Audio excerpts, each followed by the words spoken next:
Okay, hey everybody. Good morning, afternoon, evening, wherever you are. Welcome back to episode 4 of the Double Feature podcast. We're still here. Somehow. Somehow the Somehow. Double I Feature was, I podcast was returned.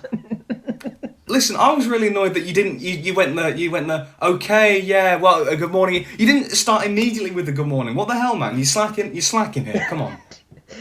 You're slacking with the intro. This is not on.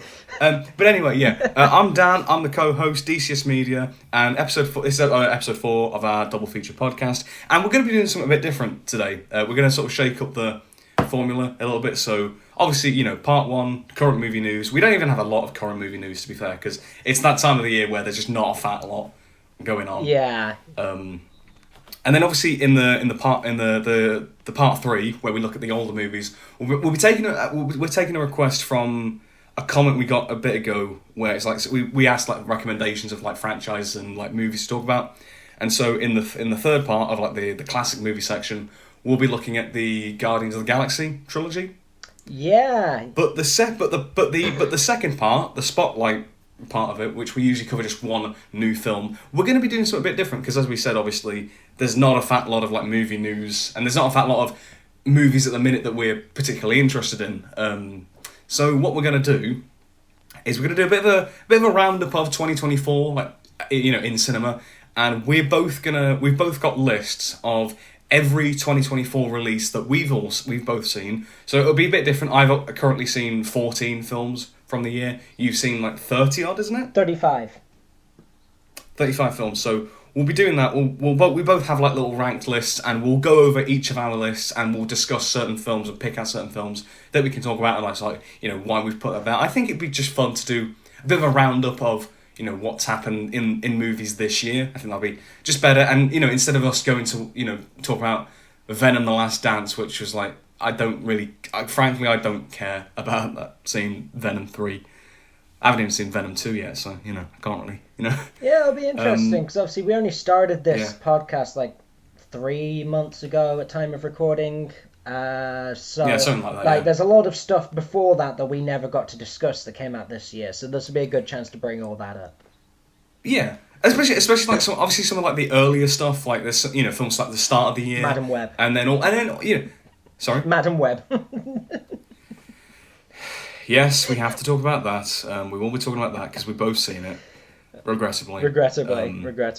But yeah, there's obviously that, but also I think it's kind of interesting for some of the films that we have talked about as well, seeing how they've kind of aged. Because obviously, some of them we've talked about like a few weeks, even a few months ago, and to see how they've kind of aged and comparing them with other films from this year. And there's I think it'd just be kind of interesting and just to see how they've held up or how they've not held up in our minds and whatnot. But yeah, that's Yeah, well, okay. Enough chit chat. Let's get straight into part 1, news and current films. So first up on my I have nothing. You do this. I have nothing. Yeah, well, first up on my list, as you actually alluded to earlier, is Venom: The Last Dance. And so obviously this is the third Venom movie by Sony in the Sony Pictures universe of Marvel characters, Spider-Man adjacent. And I really loved it. It was really fun, actually. Not gonna lie, it's probably my favorite one in the Venom series. Probably my favorite Sony Pictures Universe or Marvel character Spider-Man adjacent film. But I'm not being funny. That's not exactly a high bar, though, is it? When you've got Morbius and Madam Web, that's not exactly a high bar. It's not the highest bar, but like. No. The Venom movies are just like significantly better than Morbius and Madam Web. It's hard to believe they're made by the same people. I mean, I've only seen the first Venom film, but I will concede that like it is definitely better than Morbius and Madam Web. It is more, it's a bit more fun. It's kind of shit. It's kind of crap, a bit cheesy, a bit goofy, but it's kind of fun. It's got like a charm to it, I guess. And Tom Hardy, he's cool. We like Tom Hardy. Yeah, I mean these movies just have quite a nice little. It's got that little buddy comedy feel between like Venom and Eddie Brock, and I think this movie it had a decent plot and everything. It had that kind of same level of comedy. It had like surprisingly high amount of like emotion packed into it. It was an enjoyable experience to watch at the cinema. Genuinely, just like it's nice to see a movie that has fun with itself and doesn't take itself too seriously. That's good then. I have heard some like really stupid things about the film. Right. Like I just heard that it's meant to be quite daft and quite stupid, but I mean, as long as I get as long as you enjoyed it, that's the main thing. It's a little bit daft, but I've got to say, if I had a nickel for every time Sony made a trilogy of movies and the third one involved a really cringy dance scene, I'd have 2 nickels. You got into the Doofenshmirtz voice. I'd have 2 nickels. I love doing that meme. It's brilliant. It's absolutely brilliant. Yeah, I'm glad you enjoyed it though. Yeah, it was really fun. Same day. Sorry, I've got a little bit of a sore throat today. To be fair, I've had one literally since the last podcast came out because I've been doing that show. Yeah. And as soon as we finish that show, I'm gonna go on a little tangent here about the show. I'll Go bring for it back. it. Go for it. Yeah, I have had a bit. I did have a bit of a because it was a musical we did. We did a Bonnie and Clyde. If you're interested. I love that musical. It was great. It was great to do. I had a bit of a solo lyric in it, which was pushing to the top of my vocal range. So it was a challenge to kind of hit that every night. Right. And yeah. I was constantly shouting and screaming because I was playing one of the cops and like they were trying to confront Clyde and I ended up getting killed twice in it. Right. I was like Kenny from South Park, but yeah, I was constantly like shouting and like yelling and singing and all that stuff, and yeah, I've had pretty much a sore throat and a cold the past couple of weeks. And the funny thing about the last podcast was that, spoiling a bit of the magic, we record these about like a week before they go up. Yeah. And so obviously we filmed that Joker podcast a week before it went up, and that week after it was show week, and it went out on that Saturday, and I had the 2 last shows, the matinee and the evening. And literally as the matinee show finished, that's when the podcast went live. So we all went to, not all of us, but a few of us went to Weatherspoons just to get some food like in between shows. And it was like, I finally got a signal in there, and it's like, the podcast is up. Better promote this on the community tab as I'm trying to get the Weatherspoons out to work to order food, which didn't work because the Weatherspoons app is crap and it never works. It's really annoying, and so I did the normal thing for once and actually went up in person to the bar and ordered some food. Where the art of just going up and talking to someone to ask for some food, that's an art form that is lost now, all right? Feeling better after that rant. Yes. Let's talk about movies again. But let's talk about movies again. Yeah, screw it. Yeah, screw the art of filmmaking. The art of just talking to people is just gone, isn't it? Absolutely. Anyway, what other movie news do we have? Same day as watching Venom. Actually, I watched Smile 2. Smile is Smile's an interesting one. It's a horror movie about like this like smiling entity that kind of causes people to kind of go real crazy and until the point where they end up dying, and then it passes on to the next person who sees it. And so both films kind of follow this one person's entire week-long span of from having had the entity transferred to their mind to ultimately the week that it lasts for before they ever have to get rid of it or it dies. So this one was lovely. This one's pretty similar to the first one in terms of that kind of story, but it's a very different setting. First movie follows a kind of like hospital therapist. The second one follows a pop star.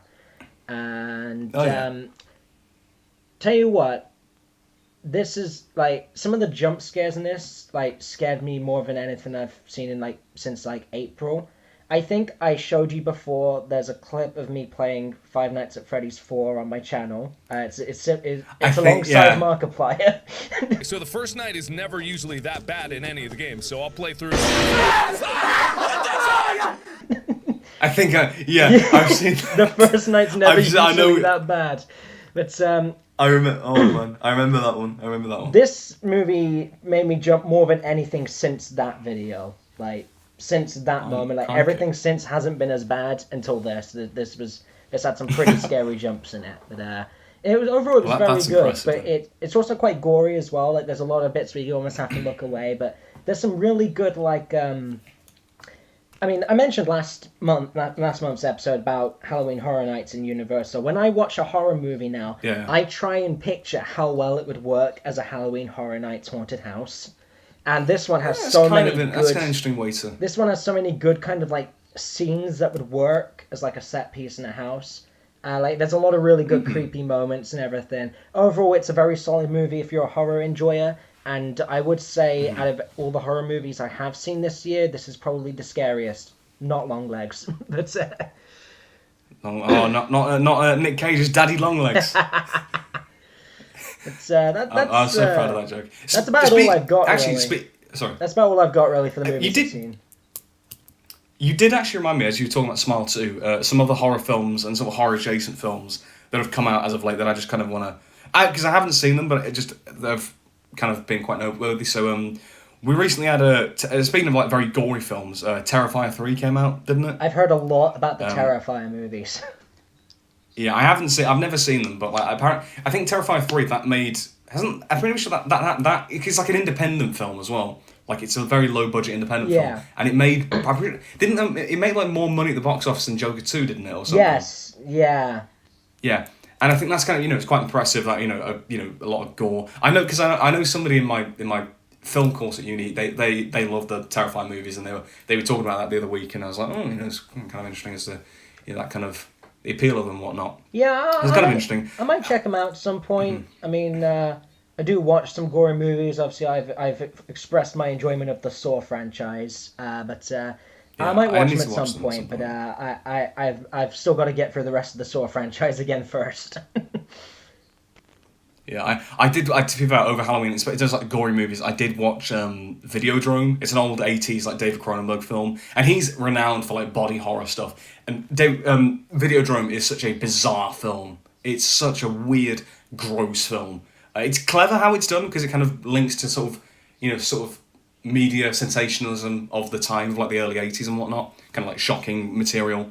But it's gory as anything. But in terms of another recent horror adjacent film that I've really had my eye on, that I really want to check out at some point, it's called The Substance. I don't know if you've heard of this one. I've heard of it. Yes. I've heard of that one. Yeah, this is really catching my eye as of late, because I don't think I'm able to watch it now because I think it had a bit of a limited cinema run, but it's Margaret Qualley, Demi Moore, Dennis Quaid in it, and it's kind of this like psychological trippy horror film, and it's kind of got interesting ideas of like sort of beauty standards in it for like women and whatnot. I think that's a kind of theme of the film, I'm pretty sure, but that looks fascinating. That film, it just. Yeah, and again, in terms of like, recent horror films, that has really kind of piqued my interest, so I will definitely check that out at some point when I can. Yeah, I mean, it looks interesting, yeah. We've got some more upcoming movies coming out soon that we could probably give a little shout to now. I'm sure we might see a couple of them by next episode to then discuss after. I can guarantee one that I will be seeing with my parents, because they Gladiator 2, the sequel, the 24-year-old sequel to the first Gladiator from 2000. And I should say that as well, Gladiator is for my parents aren't really film buffs. They're not like us anyway. They are not really film buffs, but Gladiator is one of their favourite films. They absolutely adore it, and I can see why. I really love it. I mean, Ridley Scott is one of my favourite filmmakers, to be fair. And even though I'm not really mad usually on big historical epics like that, I loved the first Gladiator. I think it's a fantastic film, brilliantly made film, gorgeous music, and great acting and great characters. Great, a really engaging story. I'm interested to see how they'll do a sequel. And like, does it need a sequel? Does Gladiator need a sequel? I don't know, but it's interesting. It's an interesting. It's certainly interesting as to they're doing a sequel. So, but yeah, we are going to go to see that because they desperately want to see that. So I'm going along to see it. So I'll report back in episode 5 to let you know how it is. So yeah, I probably will as well. We're probably going to watch it. I watched the first one not that long ago. Actually, it was only a month or two ago. I had never seen it before. Mm-hmm. Unfortunately, there was a conversation prior to it where my nan didn't realise I hadn't seen it before and spoiled the ending. So... Oh, come on. Only half of the ending, though. So half of it still surprised me, but half of the ending I knew what was going on. But, that's so bad. Because she was quite, like... Come on, Mr... Okay, spoiler alert for the people listening, but if you haven't watched it by now, you that's on you. But she basically said, how are they going to do a sequel when Russell Crowe's character is dead? And I'm like, okay. I haven't seen it yet. But that was only like half the ending though. Like I didn't know he was gonna spoilers, kill the general kill the emperor. So I didn't see that half coming. Yeah. But like man, I love Joaquin Phoenix in that film. He's like probably the most like lovable, love to hate characters I've ever seen in a film. Like I actually really good, wanted him. I don't think I've ever really felt like such a vitriolic hate to a villain before him. Like I wanted him dead by the end, and in that's a compliment to Phoenix's acting. You know you've made a good villain if you wanted... actively want them to die and you hate them. Like that's just good. That's good writing and good acting. Yeah, like there was that proper like vitriolic like hate. Like this like stuck up little bastard. And I just absolutely I just hated his guts. Yeah, but I've never really. I can't really think of many other villains who I get that real gut reaction to. I can't really think of any off the top of my head, but yeah. So I'll probably be watching that one as well. I gotta get my money's worth out my Cineworld card this month, and I'm not pulling my weight, but so I'll probably watch that one. Any other upcoming movies you want to discuss before we pop into part 2? I can't think of. I know there's a few coming out. Maybe Wicked. I might go and see that. Maybe. Yeah, I'm probably not going to see it. Fair enough. Yeah. As a bit of a musical nut, I may go and see it. I've never seen the actual stage show, so it's a bit But oh well. Tell you what, I am probably going to see. I don't know how soon. There's a new Christmas movie coming out. Starring is that a red one? It's got Chris Evans, Dwayne Johnson, and like a weirdly buff J.K. Simmons as Santa Claus, and I'm all for it. It looks like it might be really crazy, but I don't mind things getting a little crazy in a Christmas movie. It could be fun. Fair enough.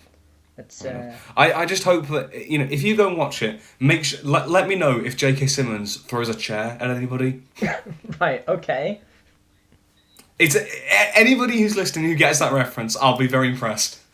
Put in the comments if you understood the reference, because I'm referencing another J.K. Simmons film basically, but yeah. Let us know in the comments below if you got it. But I think that is that everything on part 1. That's everything for the current movie news. We don't really have. Well, I said we didn't really have a lot. It's been a dry month. Got a bit more. There's a bit more out of it than we thought we would, but yeah. Let's now move on to the spotlight, I guess. Yes, the 35 spotlights for me. like the 50 spot. Yeah, we're going to be using all the power. We've got like 49 movies to discuss here. Obviously, some might be same on both our lists. So we probably got around 40 to 42-ish or something. Something like that, but so we've both got lists. As I say, I've only got 14 films from this year that I've currently seen, which, to be fair, is better than previous years. Because, like, for example, take 2023. By the end of that year, I'd only seen about 6 films from 2023 in 2023. Because that's the thing. I really don't. I tend not to watch as many modern films. In terms of like current films, I prefer my older films and whatnot. I like to go back and check out all the other films I've never seen before. But I think there is merit to checking out what's current. What is the what's going on at the minute. I think there's merit to that. So I've made a bit more of an effort this year. At least I'm in the double digits, so that's something. Yeah, that is something. So when you do, you're going to go first. You're going to do your list first. When you say I'll go a first. movie, I'm gonna. Oh, sorry. When you say a movie that I've seen, I'm gonna put a little marker next to it on my list, and then we can see how many we got. Oh yeah. We got in combined between us, which one's over. Because I think there's at least 3. The spotlight movies that we've covered. And then I know there's a couple others that I know we have seen just based on passing conversation. Yeah, like we discussed. There's some others for example, but Yeah, and also we've mentioned Madam Web we've both seen as well. But I don't. Some of these other. There's some other ones that I'm not sure if we've both seen, so it'll be quite interesting. So I'm going to go from worst to best. I will just say the film and give a little brief reasoning with it. So let's get some dramatic music. Cue the dramatics now. So let's go. So number 14, Unfrosted. It's a Netflix original film from Jerry Seinfeld, who early this year was bitching and moaning about how, comedy's ruined now. So he goes and makes the most actively unfunny film I have ever seen in my life. It's about the creation of the Pop-Tart, which... I read about this. Which could genuinely be a funny concept. It could, because it's set in the 1960s, could genuinely be a funny concept and how it's kind of explored. But it's made with the most actively unfunny, safe, milquetoast jokes you could ever make. It's not funny. It's so uninspired, and like Hugh Grant is in it just playing himself basically. None of the actors, most of the actors just aren't funny in it, and it's the irony of Jerry Seinfeld, moaning about how comedy's ruined. So why did you make this then? That's the biggest joke of it all. Moving swiftly on. Number 13, Madam Web. Everybody knows why this sucks. Everybody knows why this sucks. Even John Mulaney at the Oscars knows why it sucks. It's one of the most bizarrely edited, shot films. The writing, the dialogue, and the performances are just bizarre. There's a little bit of ironic appeal, kind of like ironic campiness, whatever, kind of so bad it's good quality to it. But ultimately, it's one of those films that, it's crap, and everyone knows why it's crap. But I just haven't really thought about it since I watched it. Yeah, and it was kind of fun, but I haven't really thought about it because it's just it's crap. And it's also just not particularly... There's just not really a lot there. It's just... Everyone knows why it's crap, so it's a bit sort of... when you get around to it. Right, so the next two we have already covered on the podcast. So number 12, Alien Romulus. This has gone down for me quite a bit because I don't... It's not awful, but for me, I really... It's a very well-made film, like, good practical effects and creature design and kills and whatnot. But overall... it really rubs me the wrong way because of how uninspired it feels. It's such a safe, it feels uninspired. It's so safe. It's so, sticking to the formula so closely that it just doesn't. It's not memorable, and it really rubs me the wrong way in this case. But the fact that you've put this below Joker 2 is just. We'll get on to that, but, number 11 is Joker Folly Dude. They are very much on the same level, but I've put Joker 2 just above. Again, objectively, Alien Romulus probably is the better film, but I take Joker 2 over it because, good acting, good, good production values, and I appreciate the fact that it takes some bold risks. It's still crap, don't get me wrong, I'm not that to defend the film, but it's at least doing something that Alien Romulus isn't doing, so I can it's definitely distinct and memorable as to why it doesn't work, So that's the bad stuff out of the way. Now we're going to the mid-tier. So number 10, I've got The Fall Guy, the Ryan Gosling, Emily Blunt action film from earlier this year. It's a fine film. It's just a pretty bog-standard, blockbuster action film. It's funny. Ryan Gosling, he's awesome, but I just haven't really thought about it since I watched it back in, May. Number 9, Kung Fu Panda 4. Very similar reason. I love the Kung Fu Panda films. I love the world and these characters and whatnot. But this is the weakest easily. I enjoy it on a surface level, but it is just doing the bare minimum of the franchise. The animation, the themes, the characters, the villains. It's all very surface level, and compared to some of the other films, like especially the first two, which are very nuanced in how they explore their stories and characters, this feels like it's doing the bare minimum. So that's why it kind of, again, it's just not doing. It's not doing a lot. Number 8, we've got Megalopolis, a bizarre, weird film from Francis Ford Coppola. A absolutely bizarre fever dream of a film, which made me go, "Who is this made for?" It's an impregnable, obtuse film, but I do appreciate. The reason I put it above the other ones is that it feels like it has a vision. There's ambition here. There's gorgeous, it looks gorgeous, great acting, and some interesting ideas here. I just don't... The way that it's explored, though, and presented, it's just who is this made for? It's just bizarre. Really is. So now we're in the top half of the list. Now we get to the really good films now. So, number 7, Deadpool and Wolverine. Now, I don't adore this film. I think it's a decent time. It's decent, it's fun. The cameos are fun, the humour's good. I enjoy it, but I will give it this. Unlike some of the other ones, like The Fall Guy, for example, or Kung Fu Panda, Deadpool and Wolverine has stuck with me. Because I remember certain gags and certain jokes and certain moments and certain heartfelt moments. It's got a lot of heart and love and passion behind it, and that's really stuck with me. So that's why I think back on this film quite positively, as opposed to some of the others where I just don't really feel anything towards them. So yeah, and now we get into the really great film. So number 6, Beetlejuice, a legacy sequel that I was really looking forward to watching, and it didn't disappoint. Obviously it's a bit messy at points. But I love the practical effects, I love the ambition, the creativity, the performances are really fun, and all these different subplots and whatnot. Yes, it's a bit messy, but I enjoy the kind of chaotic nature of it, and how it all comes together in the end, and then when it all disperses and you get a very intimate moment to conclude the film, I kind of really enjoy that element of it. So yeah. Number 5, Furiosa. I did talk about this in the first episode, if you remember, but I love the Mad Max films, and this is a really good sort of prequel to Fury Road, and it expands the world that George Miller creates. I really love how it expands the world. It's like kind of this like gang warfare, but this sort of sci-fi dystopian sort of thing. Some really great action sequences and whatnot, great characters, great acting, and overall just a really nice expansion of this world, and it provides a unique perspective of the Mad Max universe. Number 4, I watched this for Halloween recently, Lisa Frankenstein. I don't know if you've heard of this one. Yeah, I've heard of this one, yeah. Yeah. Now, this one was a really fun film. It's obviously, kind of more... It's sort of like set in the 1980s, sort of more contemporary twist on the Frankenstein story. It's a bit of a, kind of high school rom-com kind of teen coming-of-age kind of film. And it's a bit, a bit of a throwback to like a, kind of 80s rom-com kind of thing. But it's so bonkers and creative that I just really enjoyed it. There's a lot of heart to it. And it's just a really fun, endearing little film. And I really enjoyed it. And, it felt very fresh, very unique, and not just like a sequel like a lot of these films are, like a franchise film. Felt very fresh, very new, and really enjoyed it. Number 3, Doom Part 2. We're nearly there. Number 3, Doom Part 2. So this is a fantastic film in terms of, objectively it's flawless pretty much. Like, it's such a gorgeous looking film. The production is amazing. It's absolutely stunning. The soundscape, the action scenes, the cast, the acting, it's a gorgeously made film. But it's not the most entertaining film. It's very rich. There's a lot going on. And it's almost like, there's a lot here. And it's not the most fun film that you can watch, but it's still a fantastic film. And I imagine this will get a lot of Oscar recognition.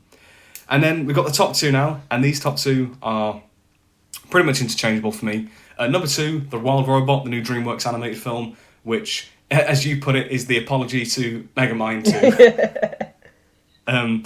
Wild Robot was absolutely stunning. It was a gorgeous looking film, really funny, some great voice actors, and it's a really simple story. Like, it's really not that complicated, but it's it's definitely ambitious. It's not simple in the case of like it's bad or it's not trying. It knows what it sets out to do and does it really, really well. And it's such a beautiful little film about kind of like these universal ideas of like, teamwork and coming together and like family and love. And it's just a really beautiful little film. And it was very emotional. And then speaking of emotions, number 1, I've got Inside Out 2. Now, as I said, the top 2 are very interchangeable, but as somebody who adores the first Inside Out, I love how organically the sequel flows from the first film and how it explores these, this kind of teenage experience in such an authentic, genuine way, but also still having the heart, the humour, the creativity of the first film.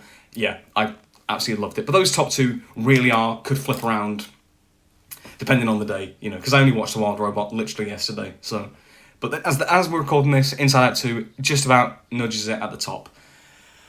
And Breathe. Fuck it, Jesus wept. I think you're going to have some problems with my rankings. That's all I'm going to say. Oh man, do you want to like pick me up on any of these films that we've, because obviously some of them we've talked about before, but are there any that you want to... Yeah, some of them I'll pick you up on as I get to them, because we've actually got, I've counted them, we've got 8 in common. I was pretty close with my guess of 7. Oh! There was one you surprised me with, not going to lie, but the other 7... Which one was that? I expected the other 7, but the one you surprised me with was The Fall Guy. I didn't think you'd seen that one.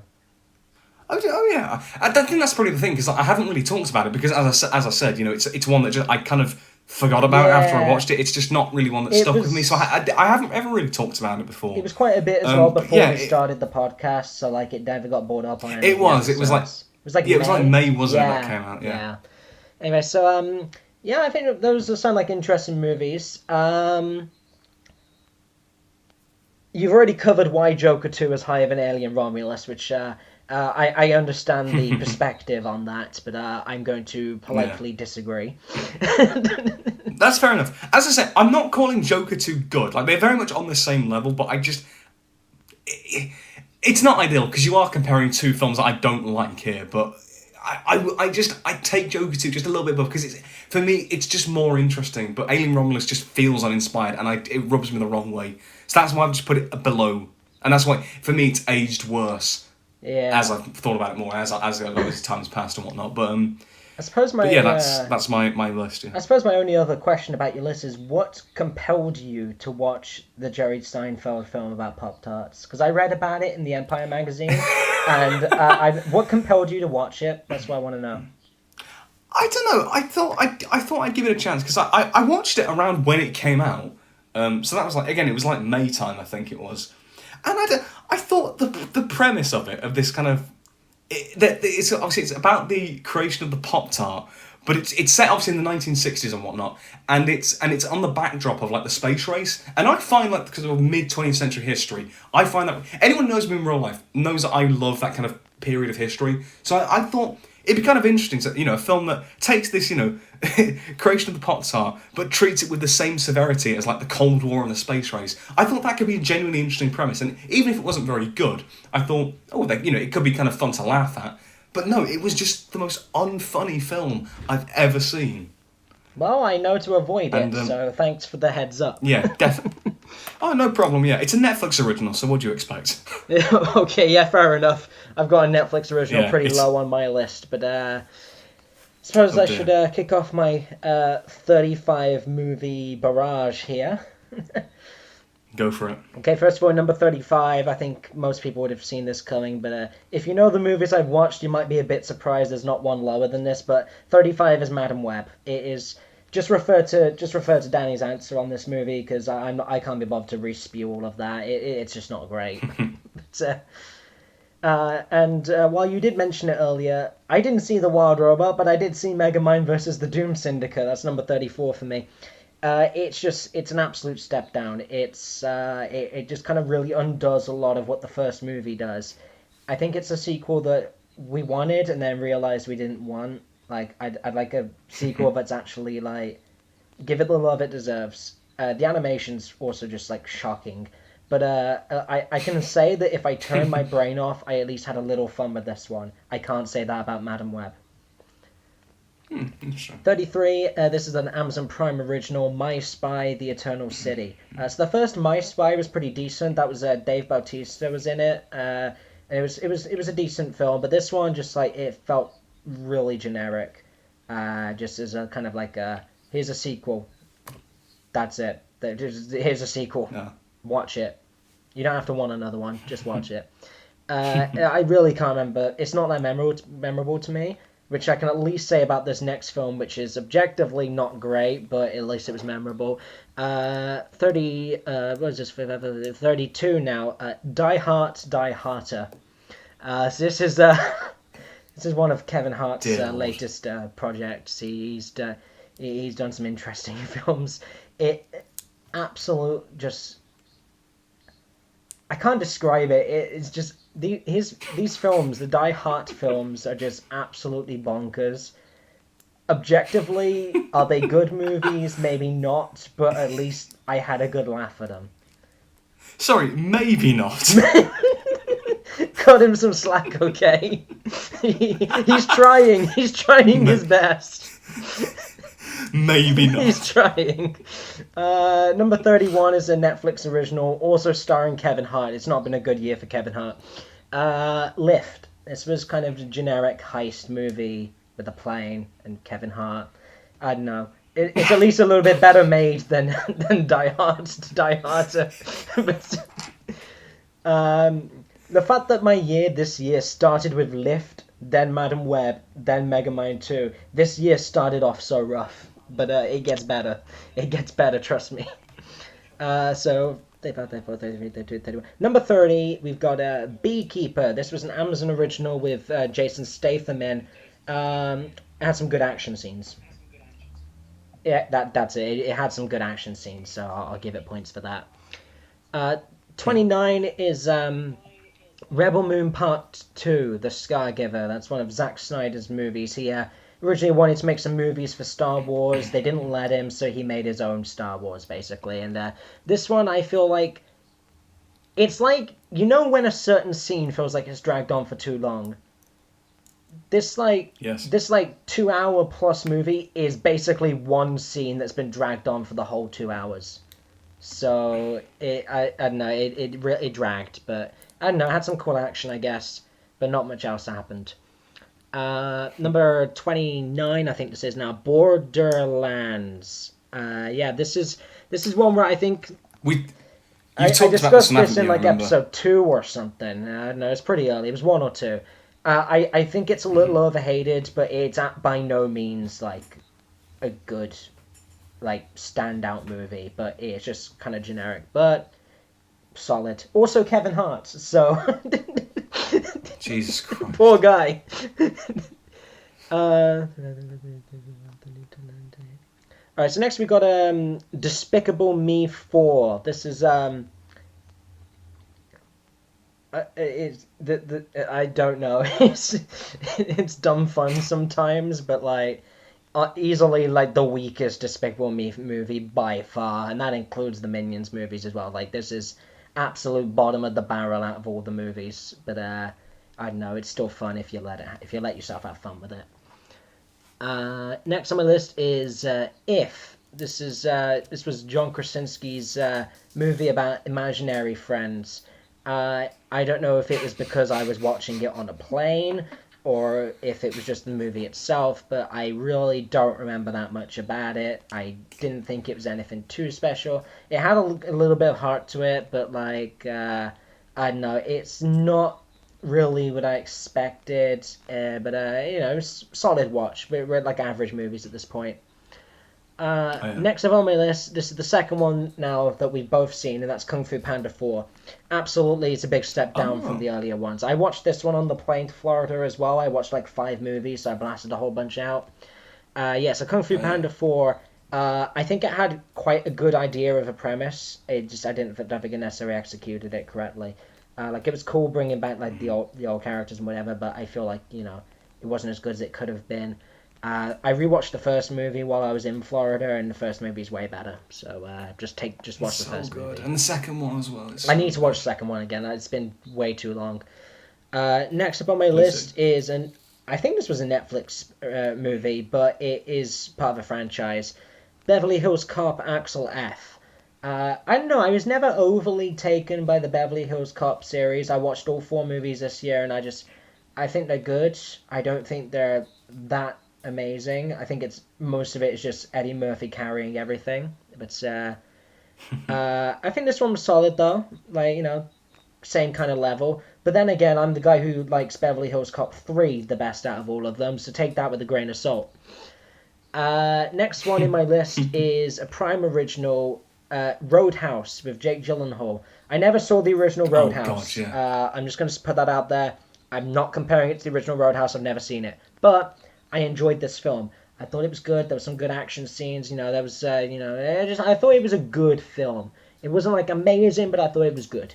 Next on my list is the Garfield movie. And I feel like for me this was a slightly above average family film. Like I feel like it did some stuff that family films wouldn't necessarily try and do usually. It was nice seeing like a different side of Garfield lore, I guess, because I don't know, Garfield's not a very lore deep character, but it's nice to see. It's nice to see a little bit more backstory to it, I guess. Garfield lore! The Garfield lore is real. Gee, oh my god. Moving swiftly on from that joke to another joke. Joker for Smooth gate! We did You it again, boys. smooth We did it git. again. Joker Folie à Deux is next. I get him every time with that one. Every time. That was really smooth. That was. Smooth like butter. But that was Oh. Joker Folie à Oh. Deux is a movie that I found very interesting to watch, but as an audience member who enjoyed the first movie, like it's hard to say it was what you wanted. Like it wasn't what you wanted at all, and it's easy to hate it if you really like the first movie. But I don't know. I defend it a bit more than your average person, but ultimately it's interesting. But I don't think I'll watch it again for quite some time. Of course, check our podcast for more Absolutely, thoughts on episode 3. Check episode 3 out. We spotlight Joker. Next on my list is Arcadian. This was one of Nick Cage's new films this year. He's done some good films this year.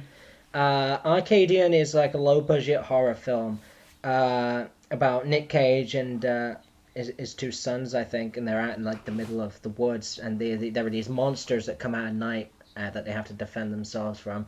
I know the plot sounds kind of basic, but I think it's really well done. It's nice that it's done on a budget and it still looks as good as it does. Solid acting and whatever, so I'll give it that. Next on my list, and this is now the fourth one we have both seen, is please don't kill me for this. Beetlejuice. I am. Oh. Yeah, I don't think they're amazing films, and as we did discuss in the previous episode, I think it was episode 3 we discussed this one. Yeah. We discussed that it's a little bit messy in places. There's sometimes a little bit too many plot points going on. You like the chaotic nature. I like when it's got a little bit more of like a nice flow that isn't too much at once. And, I just thought, like, obviously usually I would agree with that, but I think with Beetlejuice I can make an exception because of how chaotic the world is. Yeah. I'm okay with it, but I do. Thing is, I'm not going to be too mad because I do understand why it's not for everyone. I do understand why the sequel doesn't work for everyone. I do get it, but I personally really enjoyed it. So then again, I like it. I like it more than the first one. I love these two films visually. They've got a lot of really nice visuals. Yeah. Both films don't use Beetlejuice enough. That is my main problem. Michael Keaton is so good as Beetlejuice, and he's just never in the movie enough, and I think that's a problem. I feel like in another movie they need to have more screen time in it, especially the first one. He's barely in it. But is it not a case for you? It's like you're left wanting more in a good way. It's not that. No, I'm just left wanting more. I think next one on my list is Long Legs. I think I discussed this on my was this episode 1. We discussed this, yeah. We did. Long Legs. It was billed as the scariest movie of the decade. It's not. It's got some solid Nicolas Cage performance in it though. He's very creepy in it. I'd recommend if you like creepy horrors and whatever. Next on my list is probably one of the most obscure movies of the year. It's a movie called The Last Kumite. It's got kind of a blood sport vibe to, Jean-Claude Van Damme's Bloodsport. Oh yeah, a little bit of Kickboxer as well, I guess. It's in that similar vein. It's very low budget. Like I found out about it because they did this thing where you could donate money to them making this movie. And the more you donated, you could get yourself on the credits and whatever. If you donated enough and had fighting experience, they would put you in the movie. So I saw that and I thought, oh, that's really interesting. And then I wanted to see how the movie came out, and I think it's a pretty fun movie. It's obviously it's no masterpiece.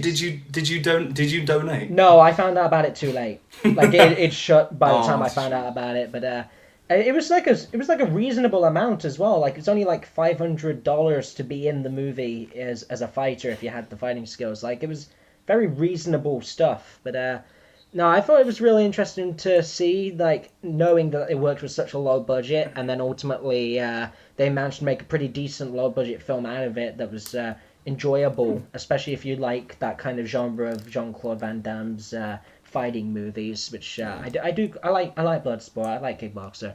So yeah, I thought that was pretty good. That's probably the most obscure movie on my list, and one of the most obscure in the year. I think it really flew under the radar for a lot of people. It didn't get cinema release or anything. But oh yeah. Next on my list, and if you didn't kill me over Beetlejuice, you're going to kill me now, Inside Out 2. What the shit? It's just, again, it might be because I watched it on a plane journey on the way to Florida and not in like a cinema or at home or anything. I was just on this tiny screen on the back of someone else's way too far reclined chair. But yeah, that's really not ideal way to watch it. It's not an ideal situation, but when you've got enough NAS to do for a 9-hour flight. But Wait, over... The first movie's way better. The first movie, I love the first movie. First movie's really good, but first movie's better. I'll give you that. But like Have you just figured out that I put Romulus above this? You've put Romulus above this? What the hell, man? It's just like, I don't know. I'm going to rewatch it at some point, because I feel like I need to give it another chance. But something about it just like, it didn't click as much with me. I don't know. I liked that the first movie was more contained in itself. Like, it was just like, most of the story was just like 5 emotions in Riley's head, and that was most of the movie. This one, you got a lot of extra stuff. You got like the actual real world plots. You've got like 4 extra emotions, 3 of which don't really do very much at all. It's all kind of mostly centered on anxiety, and that is obviously the best plot point is what's going on there in the head. But I know I feel like this one just I know it didn't necessarily click with me this time, but I'm gonna watch it again next year. On maybe not on a plane this time. I'm just gonna sit down and focus and watch it fully, and maybe we'll see if my opinion changes. Because I didn't like the first movie as much when I first watched it as like a little kid, but when I rewatched it, it was like, Yeah. okay, yeah. So for now, we're putting it here. Next up on my list is an Amazon Prime original with John Cena. So, For God's sake, Jesus Christ. How have we gone from Inside Out 2 to a John Cena movie? to a John Cena and Aquafina movie called Jackpot. I discussed this in like episode 2 or something. Get a grip. Get a grip. Cry about it. So yeah. I will cry about this later. Go back to episode 2 or whatever it was. I don't know. Go watch my discussion on it on there. Oh. I gotta stop for a drink real quick. That is. Oh. How many movies have we got left now? Good amount. Like that was like the halfway point. 4, 5, 6, Jesus. 7, 8, 9, 10, 11, Oh my 12, God. 13, Right. 14, 15. What's next? Okay, What's next? this is number 15 next. It's another Amazon original with Okay. John Cena. Oh, for God's sake, man. I like John Cena, man. I don't know what to tell you. I mean, I like him too, but like, not more than Inside Out 2. What is it? What is it? What is the movie? What is the movie? If it helps, Zac Efron's in it as well. But, Oh. Okay. Shoot me now. Okay. Ricky Stenicki. I thought it was going to be one of those, like, it says, oh, it's an R-rated comedy. I thought it was going to be one of those ones that's maybe kind of unfunny. And it's just like, I thought maybe like 100% of it's just going to be like sex jokes or whatever. And it's just like, it's just going to do everything like you would expect it to do. But only 50% of it was that. But I don't know. It was there was a lot more to this movie than I thought there was going to be. It's basically about some guys who basically blame all their problems on this friend that they have that doesn't exist. But then they meet the friend that does actually exist, and chaos ensues. That's kind of a funny concept. It's got a fun concept. It actually executes a lot better than I thought it would. It got a lot of real good laughs for me. I know. I'll take a good laugh over a movie about the human emotions any day. I'm sorry. Oh my god. We killed Dan. To Dan's quote- dead. He's not coming back next episode. To quote Joy from Inside Out 2, you are delusional. Okay. Next on my list is Godzilla Right, x Kong: The New Empire. So, just a fact. Okay. Are you're just picturing me right now? How? I'm picturing you just dying right now. Right. Well. Okay. Get on track. What are we doing? Godzilla. What are we doing? What's Godzilla? Godzilla and Kong: The New Empire. I think it's good, but like with most of these monster movies that have Godzilla in lately, I can't remember the name of the universe. Maybe it might just be the MonsterVerse, but most of these movies, like the human plots aren't great. Just give me the kaiju action. I just want to see Godzilla and King Kong fight each other and then team up and fight some bigger bad monster. I just want the kaijus. That's it. I just want the kaiju stuff. But the kaiju stuff's good in this one. But Oh yeah. it's not Pacific Rim, but it's not gonna be. Oh yeah. Next on my list is Twisters. This was, I guess, a sequel to Twister. I don't know how related they were. I never saw the original. But I watched it like last weekend and fell asleep. So I had to rewatch it the next day as well. But That's helpful. But it was a good film. I don't know.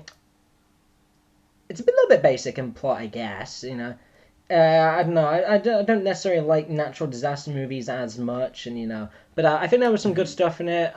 Glenn Powell's in it. He's doing pretty well for himself lately. He's probably one of the more popular people in Hollywood at the moment. he's quite good in it. So yeah, solid movie. Post Top Gun Maverick, he's doing pretty well. Oh yeah, he was in Top Gun Maverick, of course. Yeah, he's been doing pretty well since then. So solid movie. Yeah. Next on my list is.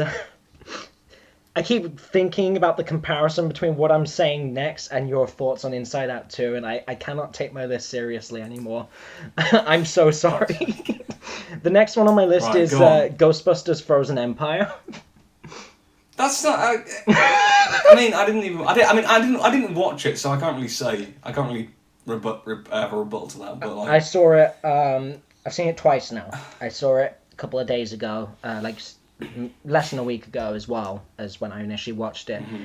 And a lot of my enjoyment of it's probably added by, as I explained last episode, my Halloween Horror Nights experience with the Ghostbusters house. It's quite nice to see all of that stuff from the movie translated into a haunted house, and then to see it translated back into watching the movie again. I know I've got quite a nice experience with the movie, and I quite enjoy it. I think that's fair enough. I can't take that away from you. That's fair enough. I think for me, it's the second best Ghostbusters movie. It's just like the first one's obviously the best, of course. We're not denying that. Yeah. But out of the 4 Ghostbusters movies, I'd say this one's second. There's only been 4. There wasn't one in 2016 with like an all women's cast or anything. That let's move. Let's just ignore. Let's just ignore it that. Didn't happen. It was like a Sinbad situation. Let's just move on, and because this podcast is running quite long. So let's. We're good. What's the next one? Next one is Kingdom of the Planet of the Apes. Oh. I never particularly was too taken with the previous trilogy, I guess because I was quite young and whatever when they were out. But this one, like, you don't need to know much of the previous stuff to watch this, and it was a pretty solid movie. It was better than I thought it was going to be. It was a lot more plot driven than I thought it was going to be. I liked it. I thought it was pretty good. I'll quickly stop you there because I have been watching the Planet of the Apes film because of Kingdom coming out this year. I haven't got around to watching it yet, which I was really annoyed about that I didn't get a chance to watch it for this podcast. But I've watched the original ones from the 60s and 70s, which I love. The first one I love anyway. I've seen the Tim Burton reboot, and I have started on the modern trilogy with Andy Serkis, but I haven't got around to Kingdom yet. So maybe in the next podcast I'll update you. I'm like, I've finally seen it. So yeah, but glad that you enjoyed this one though. Yeah. Next on my list, okay, well, I'm gonna just pull the knife out your back now. Next on my list is Alien Romulus. We're there. We got it. Thank God for that. It's not. Thank God for that. You were dreading as we got higher up the list how far it was gonna come. It's here. This is it. 1, 2, 3, 4, 5, 6, 7, 8, 9. This is 10th. This is 10th on the list. Jesus. It beat out 25 other movies for me. Like I said in episode 2, you can obviously go and watch that again if you want to know my opinions on a movie, but I really liked it. It's probably like one of, if not my favorite Alien movie. I liked a lot about it.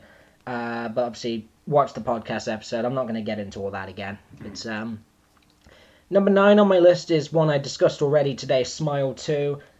Genuinely quite a scary movie.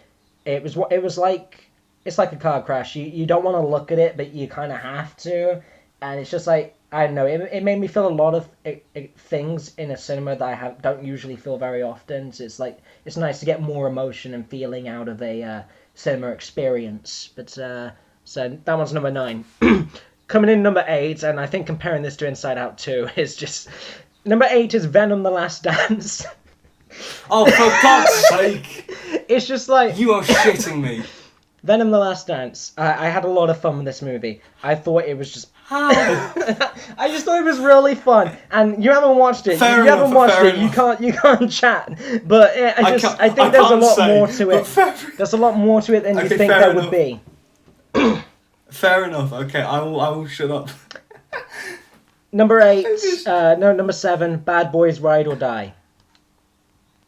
Oh yeah. The new Bad Boys, really good actually. I think it might be the best one, to be honest. It is really enjoyable. They've both still got it. It was such a fun movie. So I'll give it that. 1, 2, 3, 4, 5. Number 6, just missing on the top 5 here, is Speak No Evil. I mentioned this in a previous episode. I think it was the last episode, episode 3.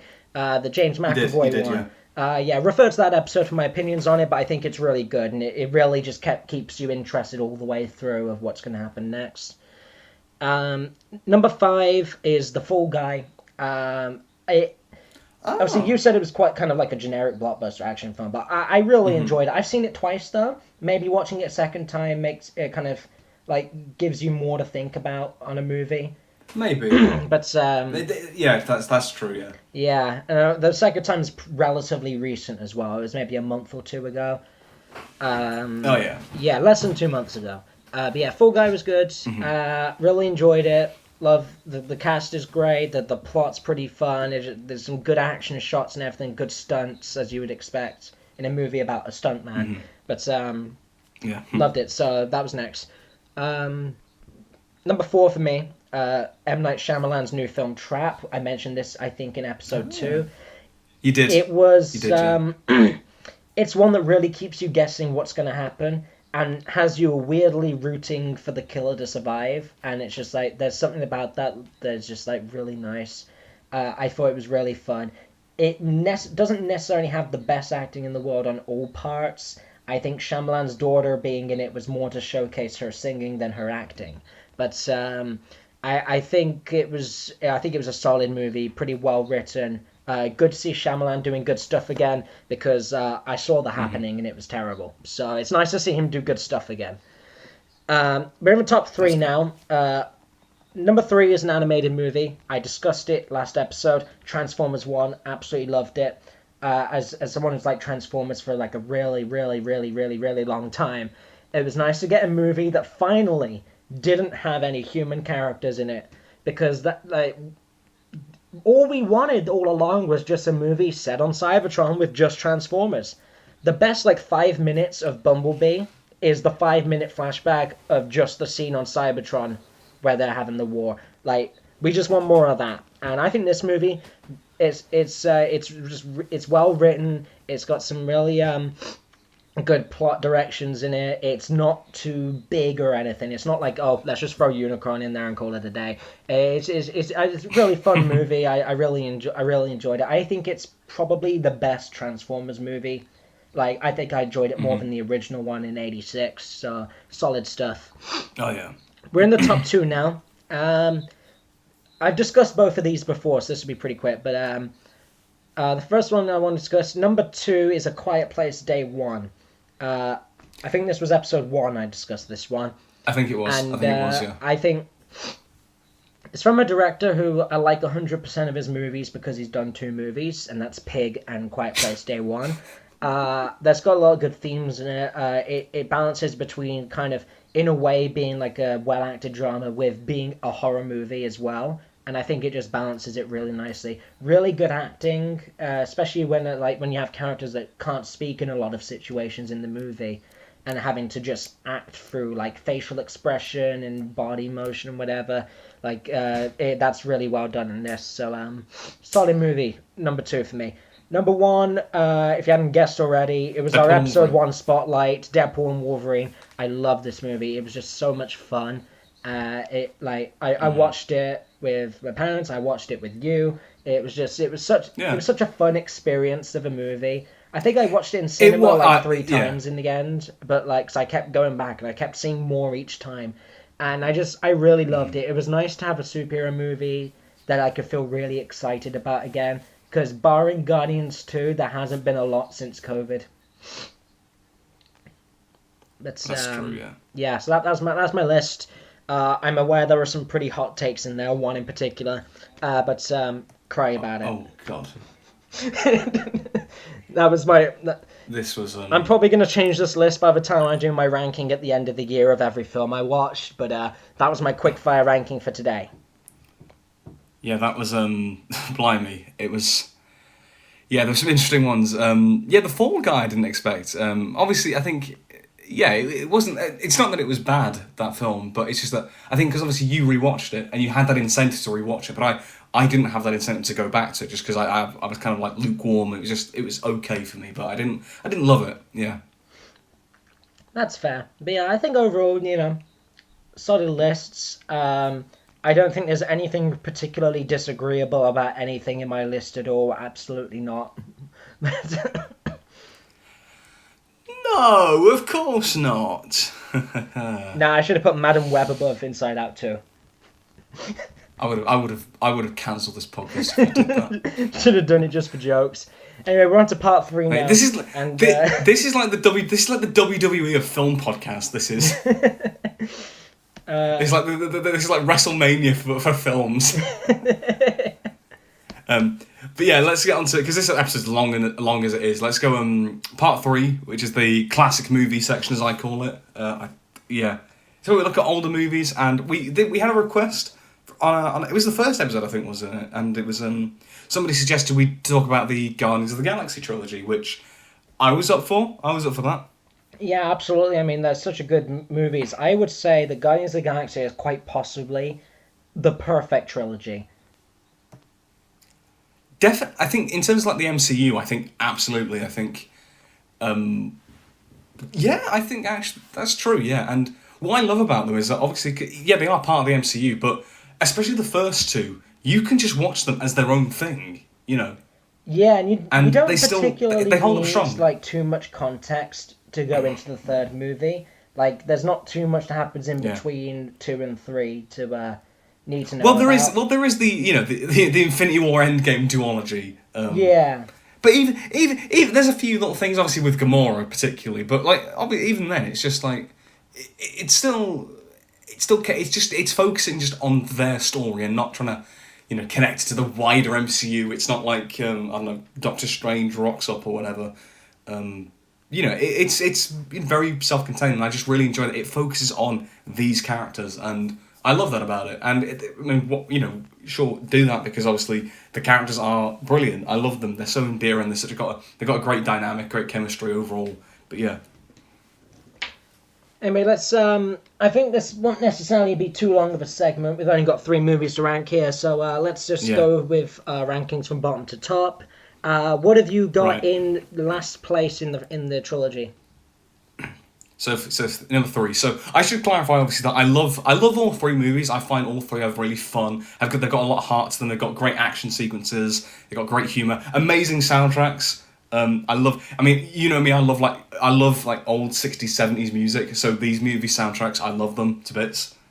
But for me, I would say the weakest of the trilogy is Volume 2, the second film, personally. Okay, yeah. Well, my third place movie is actually the first movie. Okay, interesting. So I'll talk about why I put Guardians 2 at the bottom, because I know a lot of people do prefer 2 to 1, and we'll get obviously into one in yours in a second. But I feel like with the second film, I do obviously really enjoy it, but I think for me it's a little bit too over the top at times. Because obviously, the first one was like a runaway success. So it's like, we got, a second film people will love it. And so they really lean heavily into more of a comedy. And it's the most light-hearted, I would say, of the trilogy. The most overly comedic. And I think sometimes it does sort of maybe dampen some of the emotional stuff, particularly with Drax, who just kind of becomes like a laughing buffoon. He just laughs at everything. And it's like, I don't know, I think there's a bit more heart to his character in the first film, and even in the third film. And I think they could have just toned it down a little bit. But I do love what the second film does. I think some of the other things, like the Sovereign, the kind of like arcade machines or ships, and actually, to be fair, their whole stuff was kind of pointless. Admittedly, they were fun, but they didn't really, they could. I found them a little bit distracting from the main plot. But I do love what the second film does. I think the stuff with Star-Lord and Ego, who's probably the best villain of this trilogy. Obviously, Kurt Russell's fantastic, and he's charming, he's likable, but the kind of twist and whatnot of who he actually is and how despicable he is, and also like the way that twist is done. All the characters like conversion, like Yondu and Rocket and Drax and Mantis and Gamora and Nebula, they're all discovering how much of a monster he is. And the realization when and that dolly zoom with Star-Lord, and it's just brilliantly done, that realization. It's brilliantly done. And the heart to it, and obviously the stuff with Yondu, who, spoilers for a 7-year-old movie, when he dies, it's really impactful stuff, It's fantastic stuff. Yeah, I mean, absolutely. Like, none of these films are like, I mean, we're ranking them, but they're all just phenomenal films. Like, we're not saying that, like, because it's the lowest one, it's not as good. Like, they're all really, really good films. But, yeah, absolutely. I think for me, the first one's the lowest, because, like, I think at the time when it came out, it's like you so underestimated this movie, and then you watch it and it blows your mind. But I like think, initially I liked the first one more than the second one, but the more I watch yeah. these movies, because I've seen the first two a lot of times now, I started to Hmm. like the second one more. I think the first one is good. It establishes all the characters. I don't care for Ronan the Accuser that much. I think it was cool how it Hmm. We'll brought get onto in that, obviously. the Power Stone into the mix. It was nice to see more Yeah. of the Infinity Stones coming in. But Yeah. I think I suppose I'll go into number two on my list as well, because number two on my list is the second film, so I can kind of discuss both in conjunction with each other. I think what Oh, makes the yeah. And for me, second film better oh, for sorry. me is that I feel like a lot of the characters develop more in this one. You get quite a bit more about Rocket in this one and the way he bonds with I Yondu. love, The way that I love the stuff. I should say I love the stuff with Rocket because Rocket is a bit of a dickhead in the second film. He's really like nasty at points and like a very sarky way. But there's a real kind of like it's almost like he's a self-loathing character. Like he's really insecure, and I love how that comes to the forefront with Yondu. I think that's fantastic character stuff and Yeah, whatnot. I love the way that that Rocket and Yondu kind of like bond. I like the way that like Yondu and Peter have their kind of bonding moment. It Yeah. has a lot of emotional weight towards the end of the film as well. I like the opening sequence is really beautiful with the fight against the monster and Baby Groot's just dancing, and there's a lot of really nice Mr. Blue colors and Sky. everything. Oh man. Yeah, it's such a good opening scene. It's really nicely done. I think as well, like I really love what they did with Kurt Russell's ego and his character and the way and like you said, the way that reveal was done of him being the villain of the movie was really Yeah. nice. I think that the It's second movie excellent. had a Yeah. lot more funnier moments to me as well. Like the comedy Hmm. from that movie, I remember a lot better than the first movie. Overall, I think it expanded on most characters a lot better in the second movie. I think the only one who possibly doesn't get much added to them is Drax, like you mentioned. But overall, I think the Yeah. second movie is better than the first one for me. What have you got in second That's fair place enough. Yeah. then? What have you got going on? I've For me, I've got the first film at number 2 for the here. Okay, yeah, yeah. So So for me, I think what it is that with you mentioned it with how how kind of like daring the first one was. I think the reason I put the second film at bottom because that was at a time in the MCU where it was very comfortable position. Like 2017, it was in a very comfortable position where any MCU film would kind of crap out money. But with the first Guardians film, it was the first time where they were really diverting from the main Avengers cast, and they were going for something really different. And like the Guardians of the Galaxy, these like D tier characters, like who the hell had heard of them? They even make a joke of it at the start. It's like Star-Lord, who? It makes those like jokes about it. But Yeah. then by the end of the film, by the end of the film, a raccoon and a tree, people love them. People love these characters because exactly, there's so much heart to it. such a phenomenon. Like only like the most hardcore of Marvel nerds knew who those characters were from the comics, but like no one, But the even general yeah, but public even- did not know who they were. And then this movie comes out, and we're like, okay, we'll watch it, I guess. And then it turns out to be just this But- amazing thing that's probably become like these are probably like the most popular characters Marvel has in the MCU.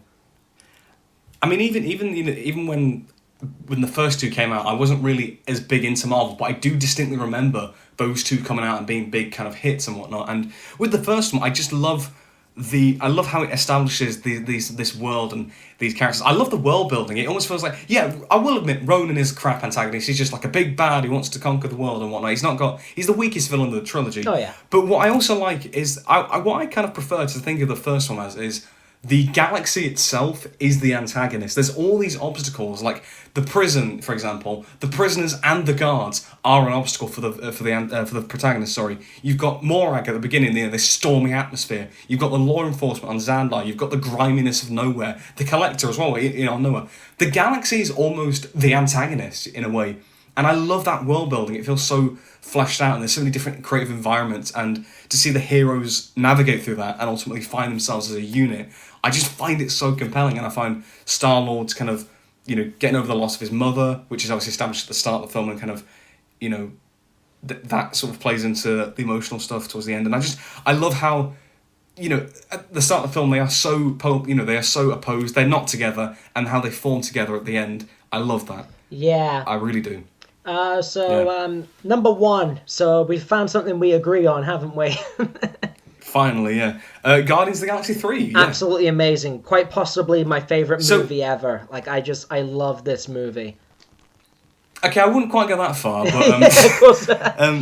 it is excellent and genuinely I think the best MCU film to come out post Endgame. I would say. Oh, definitely. I would say it's Definitely. the best Marvel film since Infinity War and Endgame happened. Like, everything since, like, Guardians 3 is just so much better. I'm really kind of disappointed it didn't do better at the box office, but because it was a really good film. There's so much to love about it. I think the main things for me are obviously the really obvious things, like Rocket's depth and backstory. Yeah. And I really love the villain. I love the High Evolutionary. Like, in a love-to-hate way. He's excellent. Like, I love the way he's done. Yeah. I love how they execute him. I love the way he's acted. Really good acting on that. So it's just brilliant film. Yeah, and I think the best parts of the Ego in the second film and High Evolutionary here is that they both have a very personal stake with the hero. So Ego with Star-Lord and High Evolutionary with Rocket, they have a real personal stake, and that makes it just so much more compelling than Ronan, who's just a big evil man who wants to destroy the world and whatever. It's like it's more personal, and it's more engaging and more compelling when the hero defeats the villain and whatnot.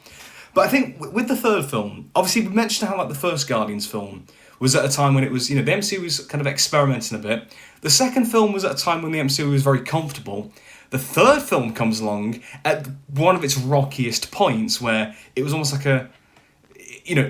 Guardians 3 really the MCU really needed it at this time, back like a year and a half ago, because it's like the MCU was kind of on its arse, really, the previous movie was Quantum Mania, for God's sake, where it was a flop, and and that's the thing. It's like it really comes along, and it takes everyone. It took me by surprise. It's like, could they actually do this? It's like, and they did, and it was genuinely beautiful, and I loved what they did. Obviously, the humor, the music, the action sequences are great. I love the one-shot corridor hallway fight, which is I love that's a No really Sleep Till nice. Brooklyn. Love that sequence. It's a really nice action scene with the. But for me, it's the emotional stuff that really, Absolutely. particularly with Rocket, who, as I've gotten older now, I think he's probably my favourite member of the Guardians. I think because I love his kind of sardonic sense of humour, like there's kind of like a sense of self-loathing that I've kind of picked up on in the first two films, and it really comes ahead. The flashbacks, of really impactful, and it earns like the PG-13 or the 12 rating. It really earns some of that darker, stuff, and the bit where he nearly passes on. Like and Chris Pratt's acting in that scene when you think he's going to die, that legit got me tearing up, because I was like, holy God, this is powerful stuff. And then at the end when they save all the animals and like locked up, and it was just like, man, that like really hit me in the feels. It's like these like that's the beautiful thing about these films, is that there is obviously this kind of like self-aware sense of humor, this kind of like irreverent tone, but at their core, they have these moments of real heart that are really sincere. Yeah. And it's just, it's genuinely beautiful stuff to watch. And the third film has it in spades, I think, and that's what, it makes it just like a compelling end to the trilogy. It's kind of like why, for the original Star Wars films, Return of the Jedi is my favourite, because of how well it ends the films, and like it's such an emotionally satisfying conclusion. I think that's why it's my favourite of the three.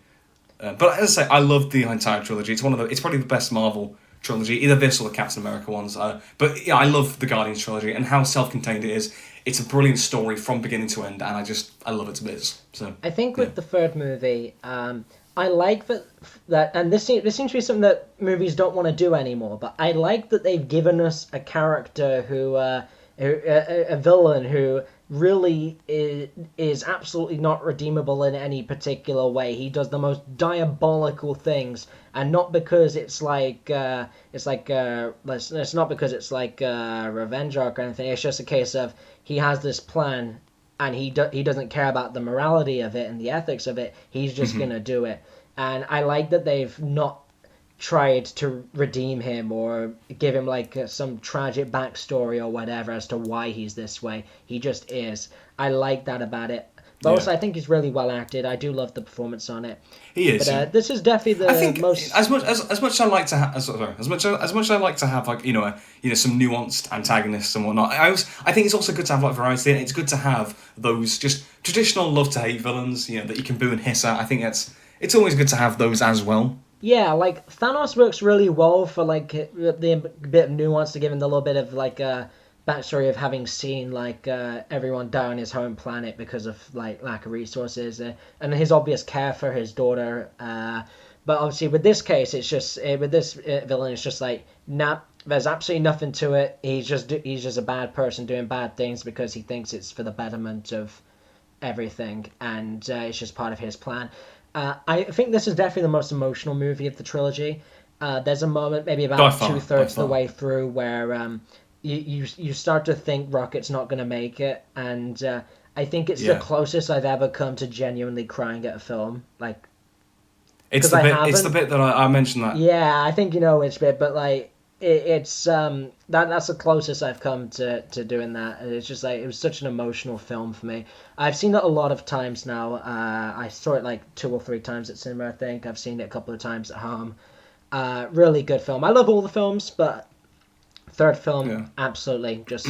I love the way it kind of brings it all around and finishes the whole story Yeah. really nicely. Overall, wonderful trilogy. Absolutely recommend. Even if you're not a huge fan on the MCU or superhero movies, Guardians of the Galaxy is something else. So it's just I know quite a few people who aren't really big Marvel fans, but they do check out the Guardians films because of how standabout they are. You know, they stand on their own 2 feet. And also, like, I rewatched the first two because I've said that's the third one still fresh in my mind from last year, but the first two I hadn't seen in donkey's years. And rewatching them and just seeing the heart and the soul and the craft that went into these films, like it was just like they are genuinely great films. You know, yeah. they're brilliant. You know. Anyway, that about It was wraps it up for this episode, doesn't it? So pretty much, we yeah. still managed to make a Bit of good a amount bumper out of episode, it. yeah. We still got a good amount of footage out of what has been quite a quiet month in cinema. Yeah, we just went for it, you know. It was like the WWE of a Yeah, we just had a Royal Rumble of film of podcast. movies. Yeah, pretty much. Yeah, But, it was fun to do. It was fun to go over like what I've seen It was this year. fun. And It was whatnot. really nice to do something a little different. I don't know when exactly we're gonna record our next episode next month, so I don't know what the spotlight's gonna be. But we'll figure that out. It might be Gladiator 2, to be honest. Like, we could do that. Could that possibly? Yeah. Time will tell. It always Yeah, does. because I think whenever we end up doing it, it's going to be before Sonic 3 comes out, and I kind of want to do Sonic 3 for January. Yeah, fair We'll enough. do some yeah, Christmas that's- movies next month. We'll do like favorite Christmas movies and whatever. Just get a Yeah, couple. we'll do that. Like yeah. the Halloween I think we episode. should do something like this. I think the format of this episode where we kind of go through a lot of movies. I think we should do this like when the Oscars come around. I think this would be quite a cool thing to do for them. Yeah, we can do something like that. Yeah, but yes, we'll see what next episode brings. We're a bit uncertain at the moment, but it keeps it interesting for the audience. They don't know what to expect next time, but there will be some Christmas stuff, of course, because it will be December. Woo! Yay! It's, You sounded very enthused then. yeah, well, thanks for listening again. If you're still with us after 4 episodes, we appreciate it. Let us know in the comments below your thoughts on any of the movies discussed. If you massively disagree with my Inside Out 2 ranking as well, let us know if there's anything you'd like us to discuss, if there's any movies we missed. Let us know if you've got any ideas for like part 3s or whatever. Big shout out, thanks to whoever commented on the Guardians of the Galaxy suggestion. That was a brilliant suggestion. I will pop you up on the screen now, so you'll get your credit. Ta-da! Thank you very much for the suggestion. Brilliant one. Also, the same guy did suggest the Rambo movies, I think. I just watched the last one the other day. We could do that in a future episode, like a couple of months down the line. But, Yeah, we should do. Yeah, I think I need to watch them. I need to watch the final two, but I need to watch the first few will again. get around But, to that. yeah, anyway, Yeah, thanks for listening. It's been a good episode. Join us next time for episode 5. We're getting to Christmas stuff and whatever. So yeah, very cool. And thanks again for coming on to record this today, Danny. It's always a pleasure to record these. It is, yeah. I love doing it, even if we end up having a spar match of of Inside Out 2 and Alien Romulus. But I always enjoy doing these, and this is really fun to do, and something shaking it up a little bit. But yeah, hope you all enjoyed listening and whatnot, and great to do these podcasts as usual. And yeah, we will see you in the next episode. So you take care and have a great day. And we finally had an episode with no technical issues. Yeah, we did. That was like Finally. That's an achievement. 4 We episodes finally in. didn't. We managed finally. That was that's something. Yeah. Wonderful. Anyway, thanks for listening. Like, comment, subscribe to Danny as well. Pop the information in the description or on a card or something. You can get to that. Sub to the man. Take care. Cheers. Take care. Bye.